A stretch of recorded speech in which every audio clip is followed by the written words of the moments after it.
नमस्कार बच्चों। आइए इस वीडियो में संख्या पद्धति नंबर सिस्टम के बारे में पढ़ते हैं। देखिए इसमें कुछ क्वेश्चन भी लिए हैं और ये है ट्रिक्स, इसको जानना जरूरी है संख्या पद्धति पढ़ने के लिए।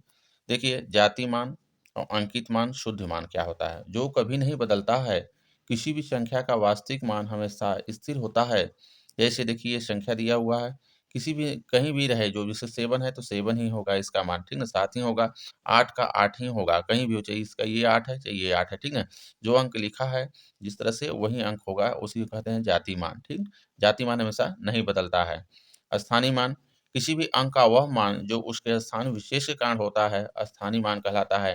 जैसे देखिए यहाँ पे 8 है, ये इकाई के स्थान पे है, ठीक ना, तो ये 8 हो जाएगा। और 6 के देखिए ये क्या है, दहाई के स्थान पे है, तो इसका अगर मान 6 के निकालेंगे तो 60 हो जाएगा, क्योंकि देखिए 6 और आगे 0 बढ़ा दिए। जिसका भी मान पूछे, जैसे 7 पूछ रहा है, स्थानीय मान बताइए इसका, तो 7 का देखिए 7 यहाँ करिए और 2 जीरो, 2 अंक आगे है, 2 जीरो बढ़ा लीजिए। इस तरह से देखिए 7 अगर है तो 7 2 जीरो बढ़ा दिया, यानी 700 होगा इसका, ठीक ना। और 8 का देखिए ये वाला 8 का 8000 हो जाएगा, इकाई, दहाई, सैकड़ा, हजार, ये 8000 हो जाएगा, ठीक ना। इस तरह से ये स्थानीय मान होता है, निकलता है। यानी जो जिसका पूछे उसके आगे जितने अंक है उतने ही जीरो लगा दीजिए, वो आ जाएगा स्थानीय मान। आगे देखिए सम संख्याएँ, सम संख्या क्या होती है? वह संख्या जो 2 से विभाजित हो जाएँ, वो सम संख्या कहलाती हैं। जैसे देखिए 2, 4, 6, 8, 10, यानी जोड़ा रहना चाहिए, ठीक ना? जैसे देखिए 1 ये नहीं होगा, ये भी सम संख्या है। 2 अगर जोड़ा हो गया देखिए, ठीक ना? और 4 देखिए ये जोड़ा-जोड़ा हो जाएगा, यानी कहने का मतलब सम संख्या क्या है? जैसे 2, 4, 6, 8, 10 ये सब संख्या होती हैं। विषम संख्या, देखिए विषम संख्या वह संख्या होती हैं जो 2 से पूरी तरह से विभाजित नहीं होती हैं। यानी 2 से जो विभाजित नहीं होंगी, वो क्या होंगी? विषम संख्याएँ होंगी। जैसे 1, 3, 5, 7, 9 ये सब विषम संख्या होती हैं, ठीक ना? प्राकृतिक संख्याएँ, जिससे किसी वस्तु की गिनती की जाती है, उसे प्राकृतिक संख्या कहते हैं, ठीक? जैसे 1 देखिए 0 नहीं रहेगा इसमें, ठीक है? 1 से कोई भी वस्तु को अगर हम गिनना स्टार्ट करेंगे, तो कहाँ से स्टार्ट करेंगे? 1 से स्टार्ट करेंगे। उसको 1, 2, 3 इस तरह से गिनेंगे, 0 नहीं लिखते हैं। तो प्राकृतिक संख्याएँ आती हैं 1 से लेके अनंत तक, जो संख्याएँ हैं पूरी, वो सब प्राकृतिक संख्या में आती हैं, ठीक? पूर्ण संख्या, देखिए अगर प्राकृतिक संख्या में 0 को भी अगर शामिल कर लें, 0 को भी ले लें, यानी 0 को ले लेंगे, अब प्राकृतिक संख्या इधर 1 से लेकर अनंत तक, ये क्या हो जाएँगे? पूर्ण संख्या कहलाती हैं, ठीक? इसको पूर्ण संख्या कहेंगे। और देखिए पूर्णांक संख्या, पूर्णांक संख्या देखिए ऋणात्मक और धनात्मक और 0 को सबको शामिल कर लेंगे। ऋण में देखिए, ऋण में ऋण 1, 2, 3, यानी 0 की इधर देखिए, जैसे यहाँ पे 0 हो गया, इधर देखिए ऋण 1 आएगा, ऋण 2 आएगा, ऋण 3 आएगा, इस तरह से ये अनंत तक चलेंगे इधर, ठीक है? ये अनंत तक हो जाएगा इधर। इस तरह से इधर चलेंगे देखिए 1, 2, 3, 4 इस तरह से अनंत तक, यानी जो सभी संख्याएँ ये होती हैं ऋण और धन और 0 को भी ये पूर्णांक संख्याएँ कहलाती हैं, ठीक? भाज्य संख्याएँ, वे संख्याएँ, देखिए भाज्य संख्याएँ कौन सी संख्या होती हैं? वे संख्याएँ जो 1 तथा स्वयं के अलावा भी किसी अन्य संख्या से पूर्णतः विभाजित हो जाएँ। 1 से तो होगी, कोई भी संख्या 1 से हो जाएगी डिवाइड, ठीक ना? और स्वयं से होगी, उसके अलावा किसी और संख्या से अगर विभाजित हो रही है, तो वह भाज्य संख्या होगी। सबसे छोटी भाज्य संख्या देखिए 4 होती है, 2 नहीं होगी, क्योंकि 2 देखिए अपने से विभाजित हो जाएगी, 1 से विभाजित हो जाएगी ये, ठीक ना? स्वयं संख्या से विभाजित होगी 2 और 1 से विभाजित होगी। इसके बाद देखिए किसी संख्या से विभाजित ये नहीं होगी, ठीक ना? सबसे छोटी संख्या भाज्य संख्या यानी ये 4 होती है। 4, 6, 8, 9, 10, 12, 14, 15, देखिए 15 भी, ठीक ना? जैसे 16, 18, 20 इस तरह से भाज्य संख्या हैं। अभाज्य संख्या, देखिए वे संख्याएँ जो 1 से अपने से ही विभाजित हो, वह क्या होगी? अभाज्य संख्या कहलाती हैं। जैसे देखिए सबसे छोटी 2 ये अपने से होगी और 1 से होगी, 3 देखिए अपने संख्या होगी, ठीक ना? और 1 से होगी, 5 देखिए अपने से होगी, 7 देखिए अपने से होगी और 1 से होगी। इस तरह से जो भी संख्याएँ होती हैं, वह अभाज्य संख्या कहलाती हैं, ठीक? परिमेय संख्या, देखिए P बटा Q के रूप में जो लिखी जाने वाली संख्या होती हैं, वो क्या होती हैं? परिमेय संख्या, यानी बटे के रूप में। देखिए इसमें 0/1 ये परिमेय संख्या होगी, 4/1 परिमेय संख्या होगी, 4/7 परिमेय संख्या होगी, ऋण में भी ये परिमेय संख्या होगी, ठीक ना? और जितने भी प्राकृतिक संख्या हैं, वो भी क्या होंगी? परिमेय संख्या होती हैं, ठीक? जैसे 1 है, 1 के नीचे हम 1 लिख सकते हैं। देखिए Q क्या होना चाहिए? नीचे का 0 नहीं होना चाहिए।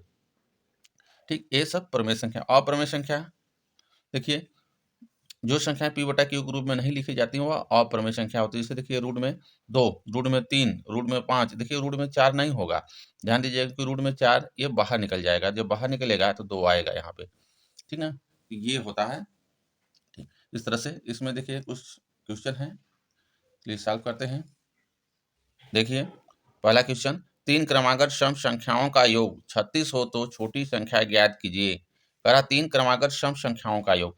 देखिए इस तरह से 3 कह रहा 3 क्रमागत सम संख्या, इसको देखिए इस तरह से मान के हम लोग हल नहीं करेंगे। ये पहले मान लेंगे क्रमागत संख्या x, दूसरी x धन 2, तीसरी हो जाएगी x धन 4। ये सम संख्या बोल रहा है तो 3 क्रमागत सम संख्या ये हो जाएगी, ठीक ना। इस तरह भी हम लोग इसको सॉल्व कर सकते हैं, लेकिन इसमें क्या करेगा, टाइम लगेगा। देखिए इसमें इस तरह से अगर सॉल्व करते हैं तो x देखिए मान लिए यहाँ पे पहली संख्या, दूसरी क्या होगी, ये होगी, तीसरी ये होगी, ठीक ना। तीनों संख्याओं का योग कर रहा है 36, इसको जोड़ देंगे यानी x धन, देखिए x धन 2 फिर धन x धन 4 बराबर कह रहा है 36 है, ये 36 हो जाएगा। देखिए एक्स एक्स को जोड़ दिए 3x हो जाएगा यहाँ पे, 3x और 4 2 6 हो जाएगा, धन में 6 हो जाएगा, बराबर इधर हो गया 36, ठीक ना। अब x 3x इधर रहने दीजिए और 6 को कर दीजिए इस साइड पक्षांतर, तो देखिए 3x इधर रहेगा, ठीक, और 36 को कर देंगे, 6 को कर देंगे पक्षांतर, इधर हो जाएगा 36 ऋण हो जाएगा 6। तो यहाँ पर देखिए 3x बराबर आ जाएगा, 36 में से 6 चला जाएगा, 30 बचेगा।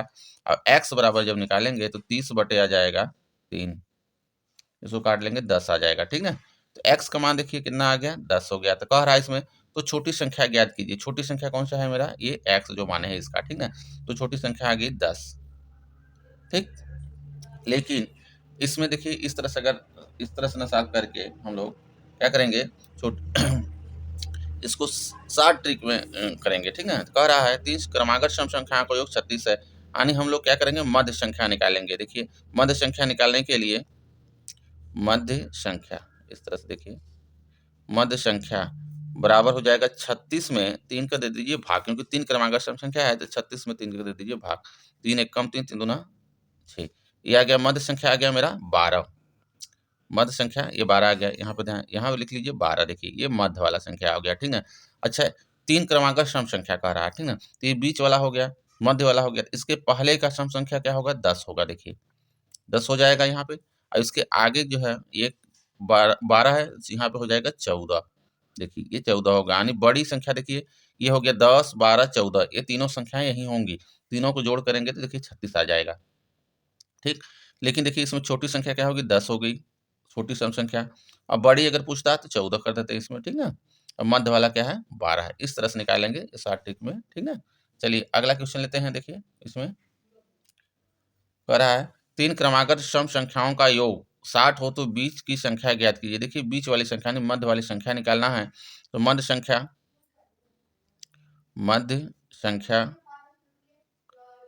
संख्या बराबर देखिए हो जाएगा मेरा 60 में 3 के कर दीजिए भाग, 3 क्रमागत सम संख्या का रहा है, निकल जाएगा 60 में से 60 में हम 3 के दे देंगे भाग, 3 दूना 6 और 0 20 आ जाएगा, यानी मध्य वाली संख्या कितना आ गया, 20 आ गया, यही आंसर होगा इसका। देखिए लेकिन अगर इसमें पूछा 3 क्रमागत सम संख्या, तो मध्य वाली संख्या कितनी होगी, 20 है, ठीक ना। ये 20 हो गया। देखिए अब इसकी छोटी संख्या देखिए सम संख्या कितनी होगी, 18 होगी, 18 के बाद तो 20 आई होगी, ठीक ना। अब 20 के बाद देखिए आ जाएगा मेरा 22 आ जाएगा। इसमें देखिए इस तरह से अगर छोटी संख्या पूछता है इसमें, तो ये 18 हो जाता है छोटी संख्या, ये देखिए छोटी संख्या, अब ये बड़ी संख्या, ठीक है, ये बड़ी संख्या हो जाएगी इस तरह से। देखिए बड़ी पूछता है तो 22 हो, छोटी 18 और मध्य 20, तो हमसे पूछा है जो बीच की संख्या ज्ञात कीजिए, यानी बीच वाली संख्या क्या हो जाएगी मेरा 20 हो जाएगी, ये बीच की संख्या हो गई, ठीक। इस तरह से सॉल्व करेंगे इसमें। चलिए अगला क्वेश्चन देखिए, कह रहा है 6 क्रमागत संख्याओं का योग 525 हो तो संख्या ज्ञात कीजिए। कह रहा है 6 क्रमागत संख्याओं का योग 500 कितना है, 25 है, तो कह रहा है सबका मान बताना है, हमको 6 संख्याओं का मान बताना है। तो मध्य संख्या पहले निकाल लीजिए इसमें, मध्य संख्या देखिए मान का नहीं लगाएंगे, अगर मान का लगाएंगे तो लंबा हो जाएगा, ठीक है, बड़ा हो जाएगा। तो 525 बटे देखिए हो जाएगा मेरा 6 है संख्या, 6 का भाग दे दीजिए इसमें, ठीक है। तो 6 का भाग दे देंगे तो देखिए यहाँ पे इस तरह से भाग दे लीजिए, 525 में 6 के भाग दे दीजिए। ठीक, देखिए 6 अट्ठे 48, यहाँ पे आ जाएगा 48, बच जाएगा देखिए 4, ठीक ना, 4 बच जाएगा, तो 4 और यहाँ पे उतर जाएगा 5, ठीक। तो 6 से 42, 42 कर लीजिए, ठीक है, यहाँ बचेगा देखिए 3 नहीं जाएगा, दशमलव लगाएंगे, 0 बढ़ा लेंगे, 6 पंचे 30, 5 यानी 87 दशमलव आ जाएगा, यहाँ पे भाग दे देंगे तो 87.5 आ जाएगा। ये क्या हो गया, मध्य वाली संख्या हो गई, ठीक ना, मध्य वाली संख्या हो जाएगी ये, यानी यहाँ पे लिखिए देखिए मध्य। तो ये हो गया देखिए 87.5, ध्यान दीजिएगा ये मध्य, ठीक ना। अच्छा, इसके पहले क्योंकि 87 रहा होगा तो 87.5 हुआ है, क्योंकि क्रमागत है ये, क्या है ये, क्रमागत संख्याओं का योग है, क्रम से है, तो यहाँ पे देखिए ये 87 हो जाएगा, और 87.5 है, इसके आगे क्या हो जाएगा मेरा, यहाँ पे 88 हो जाएगा, देखिए हो जाएगा ये। अब देखिए 6 संख्या हमको चाहिए, 87, 88, यहाँ पे हो गया, ठीक, 2 हो गए ये संख्या, फिर 2 इधर कर दिए, देखिए इधर के इसके पहले की संख्या ले लीजिए, तो हो जाएगा देखिए 86, अब इधर देखिए 88 के बाद हो गया ये 89 हो जाएगा, 1 2 3 4 हो गया, देख ठीक ना, एक इधर बढ़ाइए, एक इस साइड बढ़ा लीजिए, देखिए यहाँ पे हो जाएगा मेरा ये 85, और इधर हो जाएगा 90, ठीक ना, ये होंगी। तो 6 संख्या कह रहा है, 6 संख्या बताना है, देखिए कितना हो गया, 85 हो जाएगा, 86, 87, 88, 89, 90।